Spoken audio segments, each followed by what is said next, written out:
welcome to our new episode of Global.Science. I'm Fabia Battistuzzi. And I'm Lev Horodisky. And we are the hosts of this podcast that focuses on science communication and many other interesting topics that we discuss with our guests. Do you think we should have said that in the first episode instead of like the 12th? Yeah, probably would have helped, but it's okay. Eventually, our readers, our listeners, I'm sure, have figured it out. Okay. So now you all know. Now you know why you are listening to this. Well, hopefully you knew before, but whatever. If you're still with us, we are very happy to have you. And we are going to be talking today about something quite interesting, which is, again, it's at the interface of science and the public. So, Lev, to start our conversation, our usual interesting questions, have you ever done any arts and craft? I have.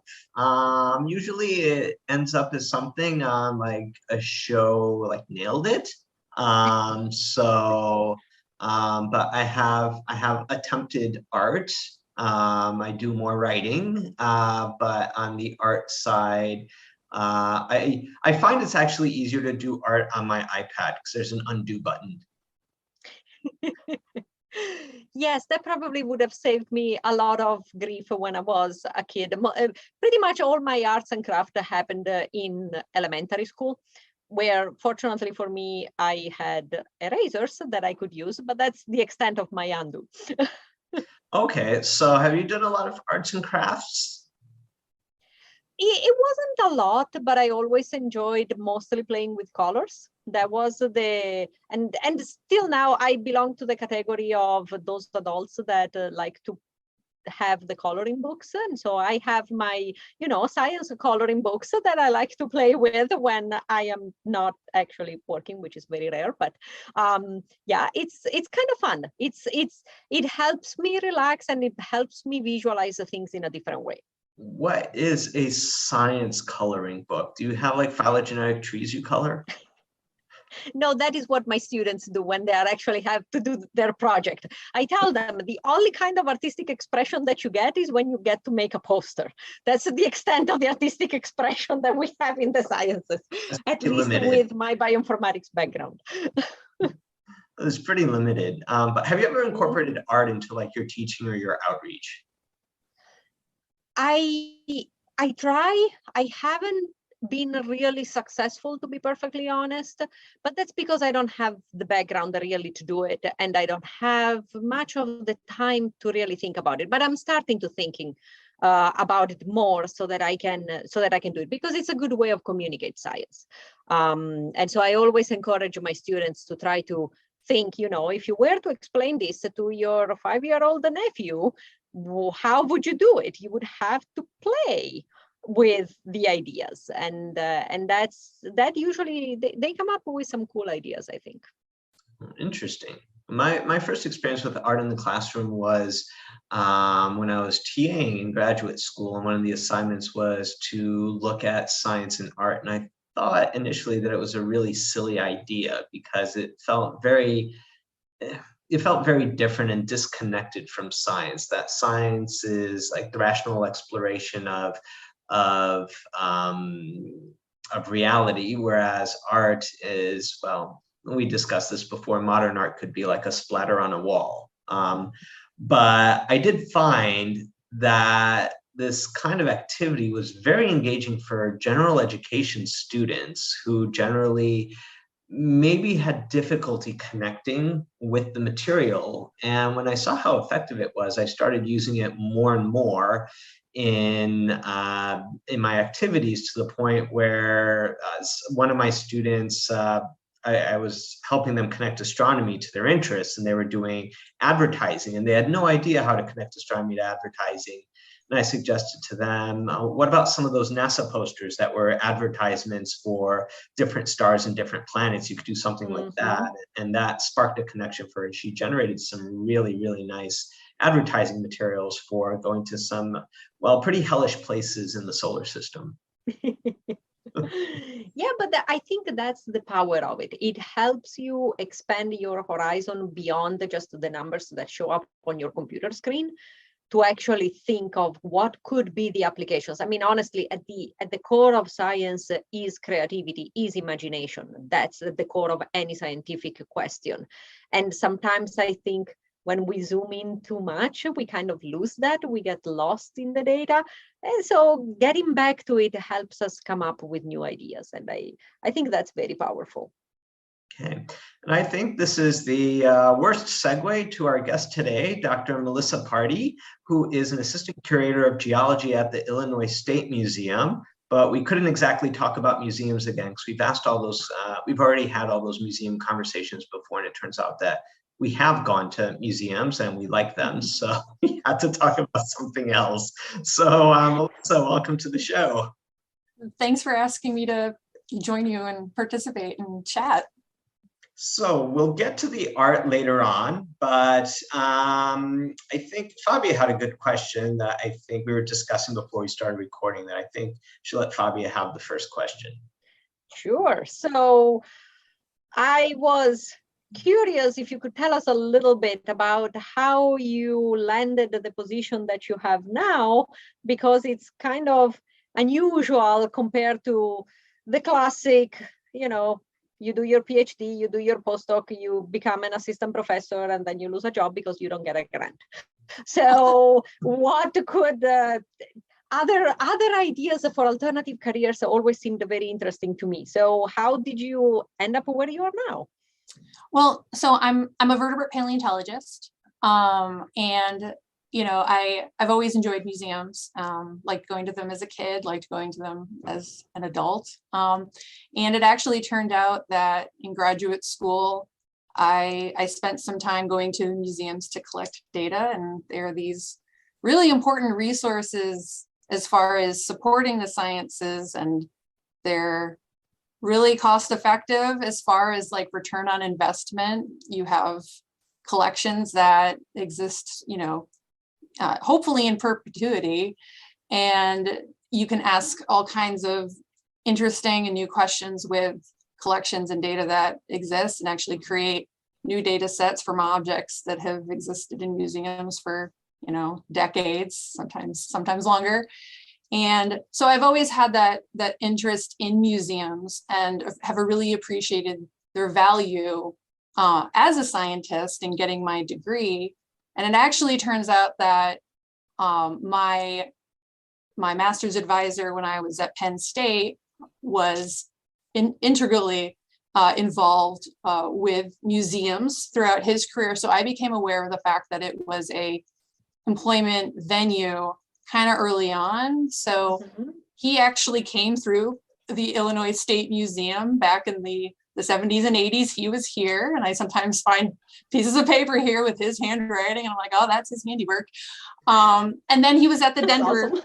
Yeah, then he was at the Denver Museum of Science, and then he ended up at Penn State with their smaller Earth and Mineral Sciences Museum, which is where he and I connected, and he was a professor, but also the director of that museum. And we collaborated, and I got into doing field work as well as, getting specimens ready to go into permanent storage and collections. And so he knew I had this interest, and it was largely networking that actually ultimately got me the current position that I'm in, because he remained in contact with the Illinois State Museum and the folks that were here. And when he found out that they were going to be looking to hire a new geology curator, he let me know that was going to be coming up soon. And I was just finishing up my PhD and had been working at a postdoc for a while, and was going to be looking for a permanent position, not just another temporary 2-year stint. Yeah. And I applied for the job, and I ended up getting it. So that's basically how I ended up here at this specific location. Yeah. Okay, that's quite interesting. I didn't know that, positions like the one you are in now are actually potentially leading to moving to different museums over the course of a career. For some reason, I always had this idea in my head that once you start, in a place, you stay there. But that doesn't seem to be the case. So that's interesting because it allows you to get exposed to different kinds of museums and different kinds of collections. So that's interesting. It gives you a lot more opportunities, I guess, than just staying always in the same place if somebody wants it. Yeah, and I've seen people do both, right? So you definitely see people who, will take a position at a museum and stay there for the entirety of their career. They're there for decades. And then, sometimes you get an itch and you want to move into a different type of work. And I think for him, he was looking to move. I think he was also looking for kind of something new, and he was actually director in Denver. So that was also a way to sort of advance his career as well. But then along with that came, sitting at a desk and doing a lot less of the science. So as a curator, he did a lot of science, but then as a director, it's an administrative role.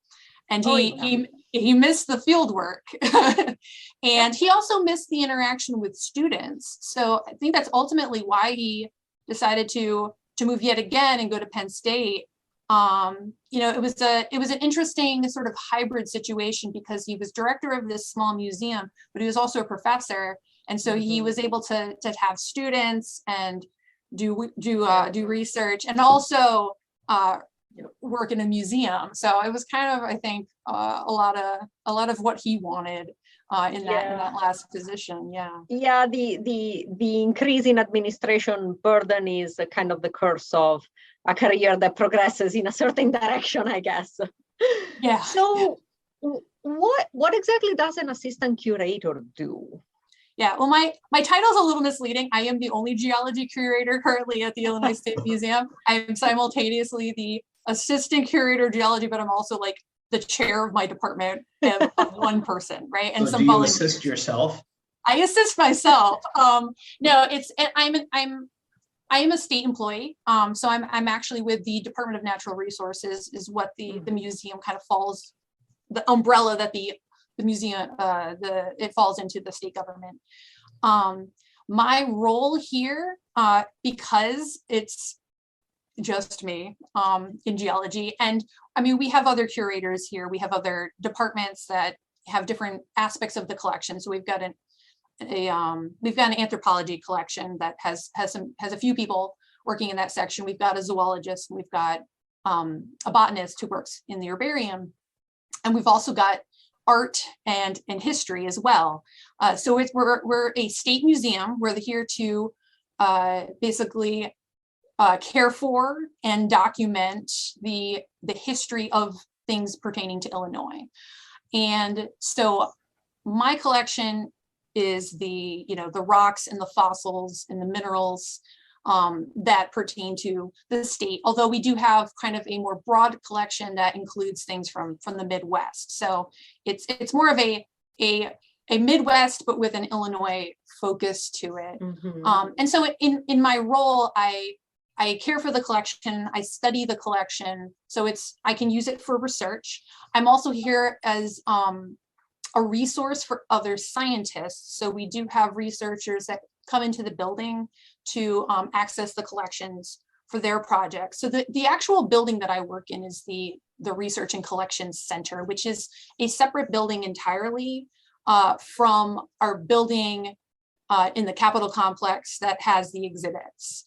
The curators, though, here are many of us are very involved with our education team, providing, we speak to the public. We also provide just kind of like a fact check for content for things that are for education and outreach.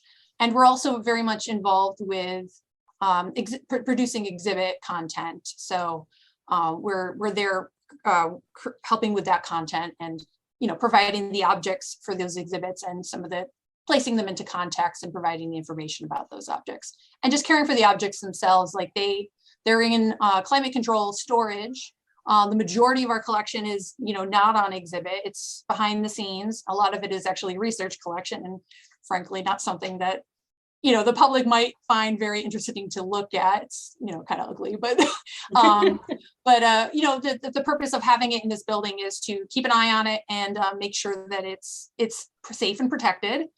We, have some valuable objects and irreplaceable things. If things start to fall into disrepair, we're there to intervene, to do some conservation work as well.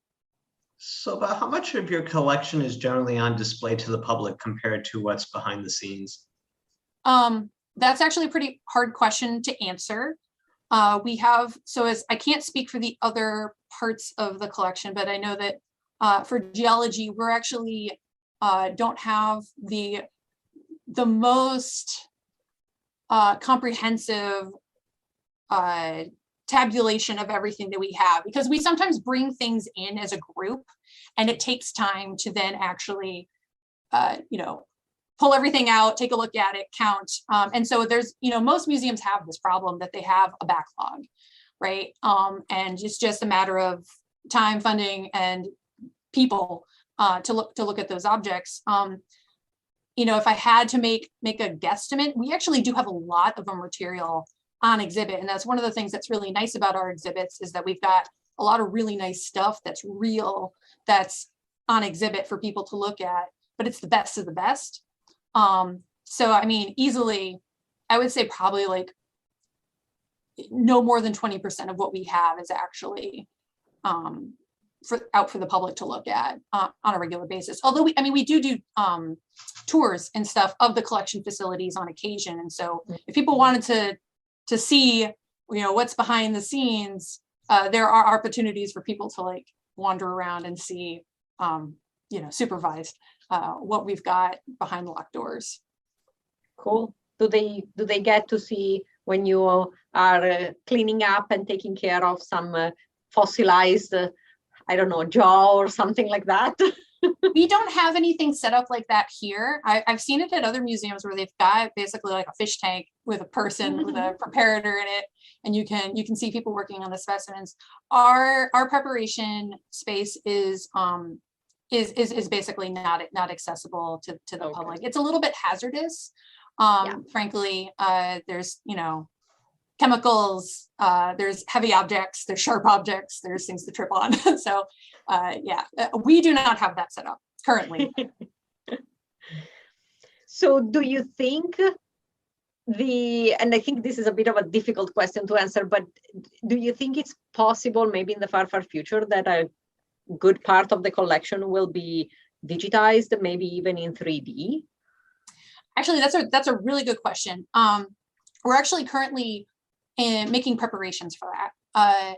A lot of museums are moving towards scanning and digitizing and getting their collections online. We're actually working at the moment for getting the data associated with our collections more accessible in a database that is searchable online, and that's going to take some time to do. We have some old collections that need a little bit of work, and a lot of the information is potentially missing, so we have to fill that in or track it down and find it.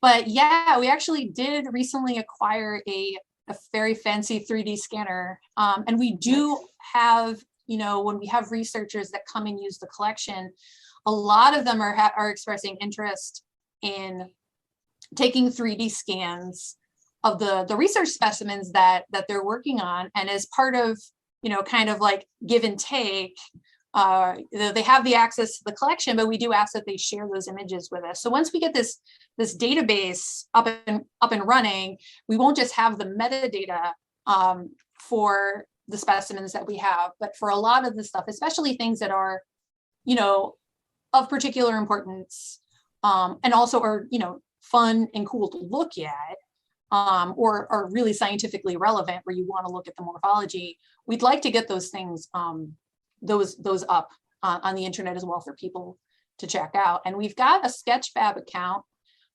with a few objects, and I have a researcher who came through several weeks ago and took some scans, and we're going to be getting those up on there hopefully in the near future.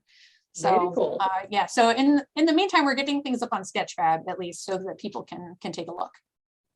So in regards to that, because I've always been skeptical of 3D scans of specimens, because there's more to specimens than just their visual look. There's also the heft, sometimes there's the smell. And as a geologist, there's also the taste. So we eat rocks to find certain properties.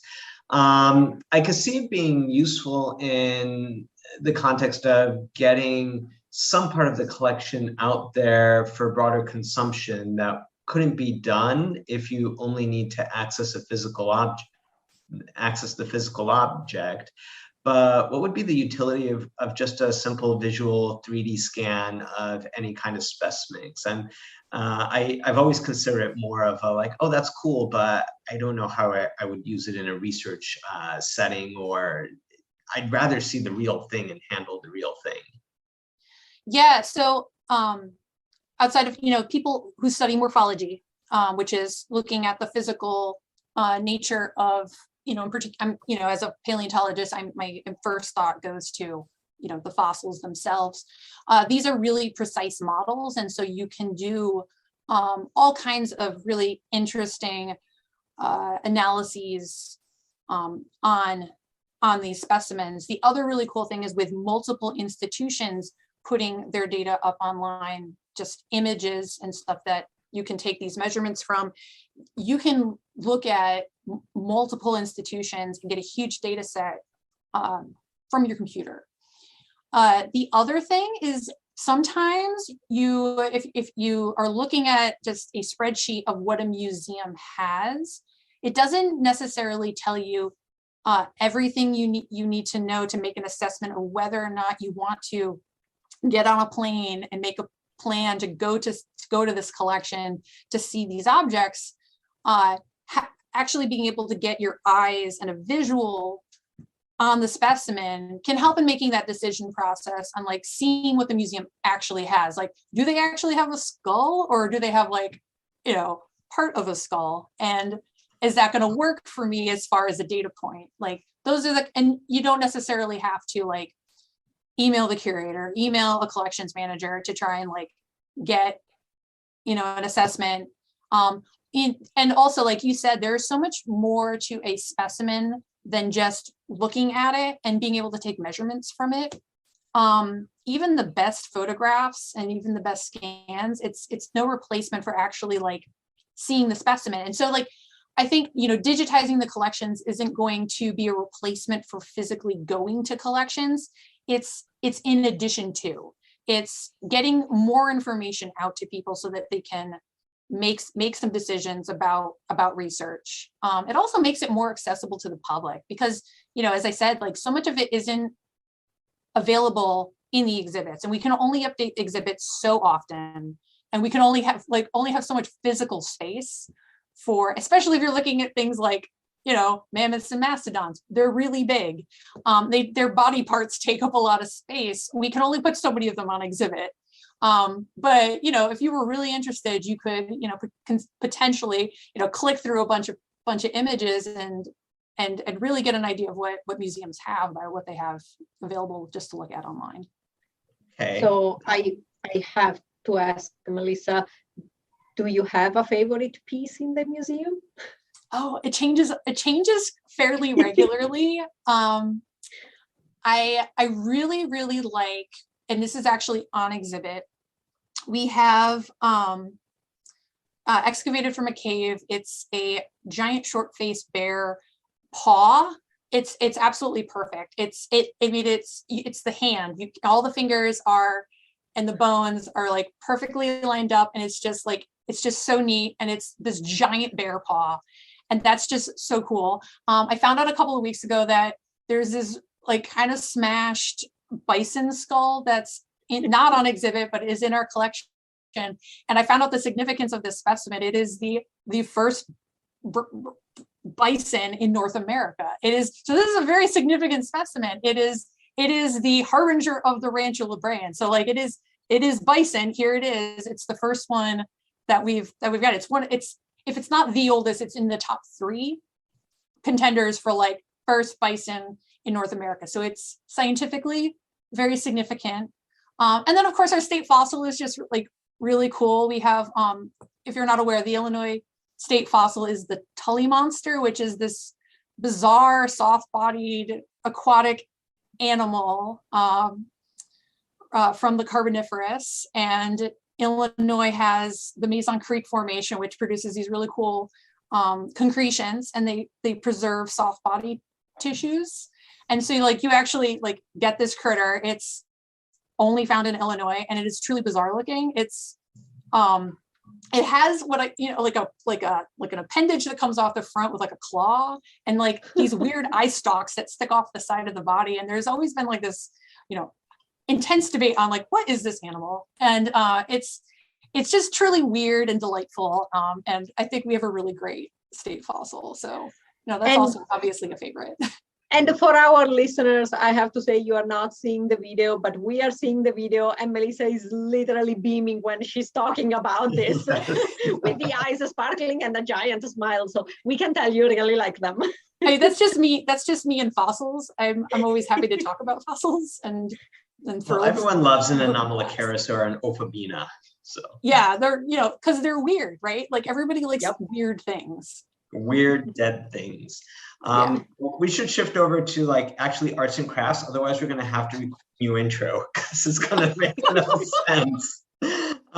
So we were chatting before we started recording that you're working on a new exhibit and you're working on incorporating some arts and crafts into it. Can you talk a little bit about, my note here is using crafts to communicate climate change. What kind of got you interested in that, and how are you incorporating crafts into a science exhibit where I would guess the public would expect to see like facts listed in a boring paragraph?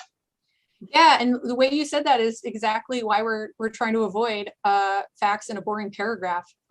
So it is a scientific fact that people, when they go to museum exhibits, they don't want to read a lot on average. I mean, your typical museum visitor is going to spend a certain amount of time looking at things, and you have to capture their attention pretty quickly.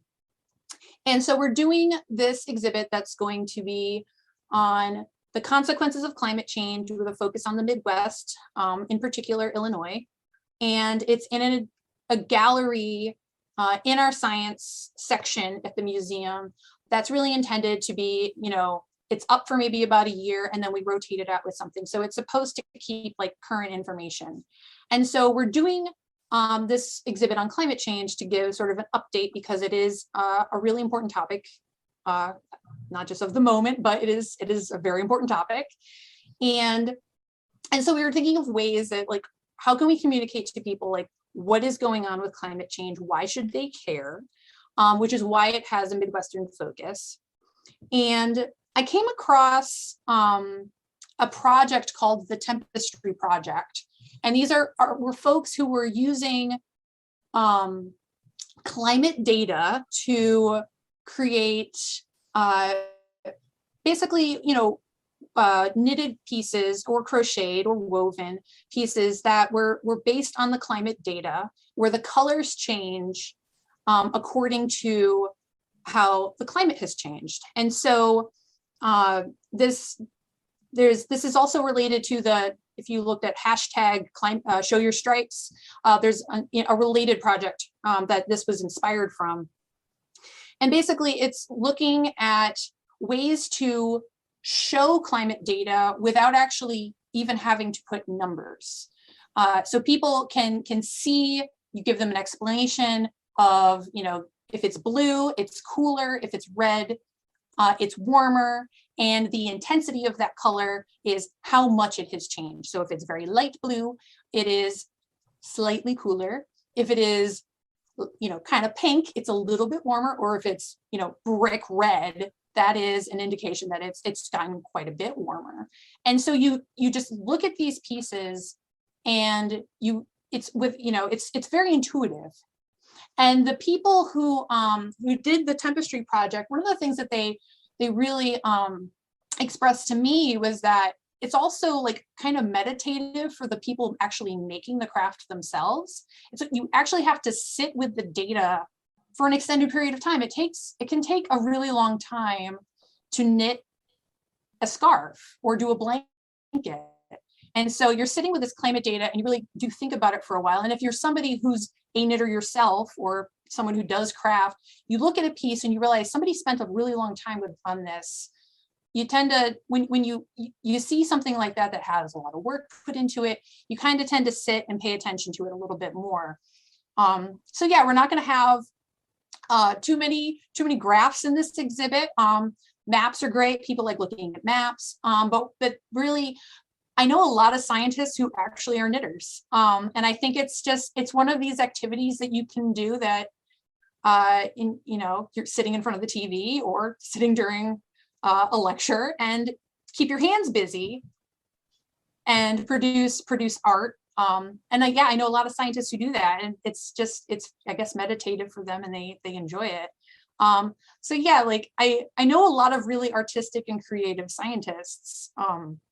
And because I know that they're interested in crafts, and we've got people here at the museum who are, quilters, knitters themselves, people who are interested in art. It's something that crosses across disciplines that I think a lot of people can appreciate. And so you'll see something. Also, it is really different for something in a science exhibit. You're walking through these exhibit halls and there's just like rocks and fossils and, a bird stuffed in the corner there. And then you see a scarf. Like, why is this scarf hanging here? What do these colors signify?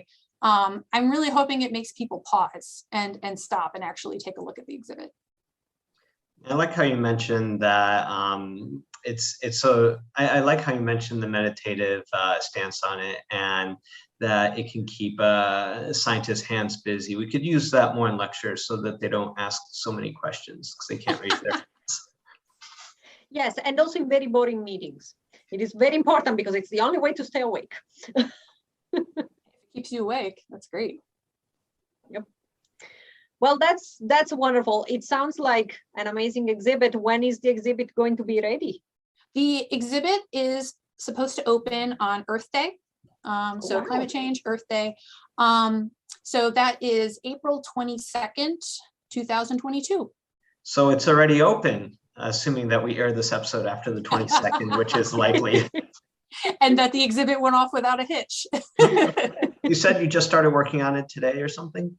No, I've been working on it for a while. That's Excellent. wonderful.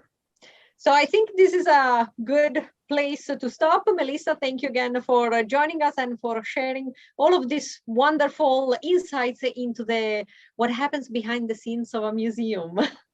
You're really welcome, and it was wonderful to see you both and to chat for a while. So, Fabia, what did you learn today? So, the more we talk to our guests, the more I realize that I think I'm the most boring person in the world. That is true.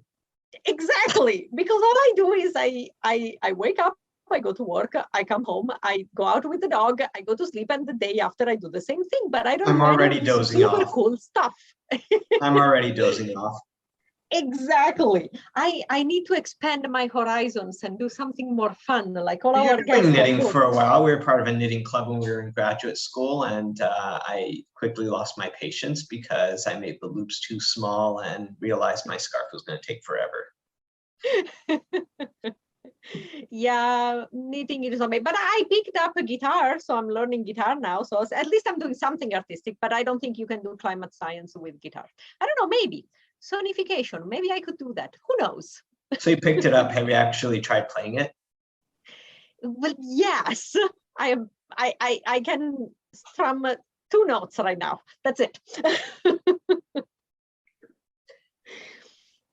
So I think the most interesting thing for me was just kind of behind the scenes of how a museum works. I think I've only gone behind the scenes of a museum once. I think it was in Alaska, and I didn't realize how much of the collection was just back there in storage. I guess I always thought that all the stuff was on display and that museums were primarily a show and tell place. Not that I was vaguely aware that they are research institutions, but I never realized that oh, I could call up a museum and ask if I can access their collection to supplement my research.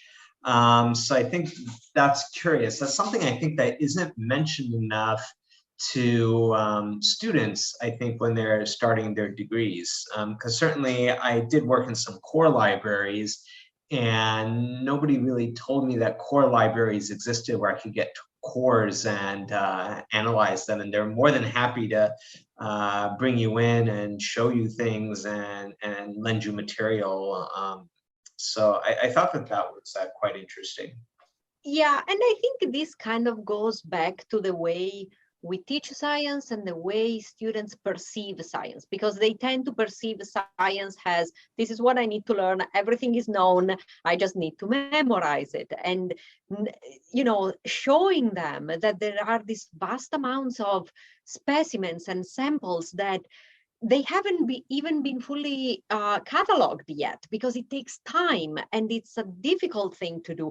It's a whole world out there that shows us that what we know is not even the tip of the iceberg, it's the tip of the iceberg of what you know actually is out there.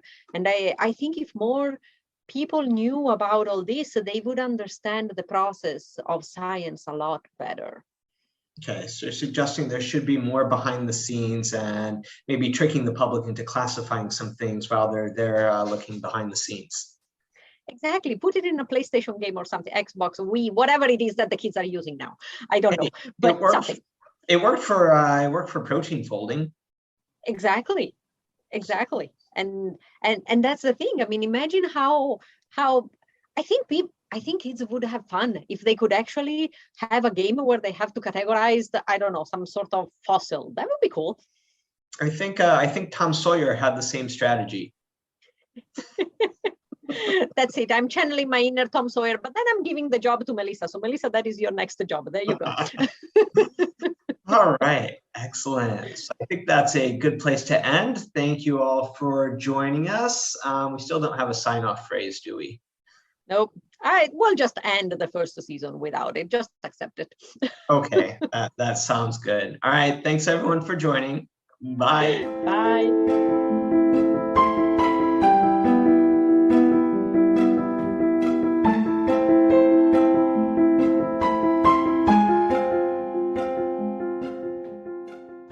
Today's music is Mystery 70 Mix by Stock Studio from Pixabay.com.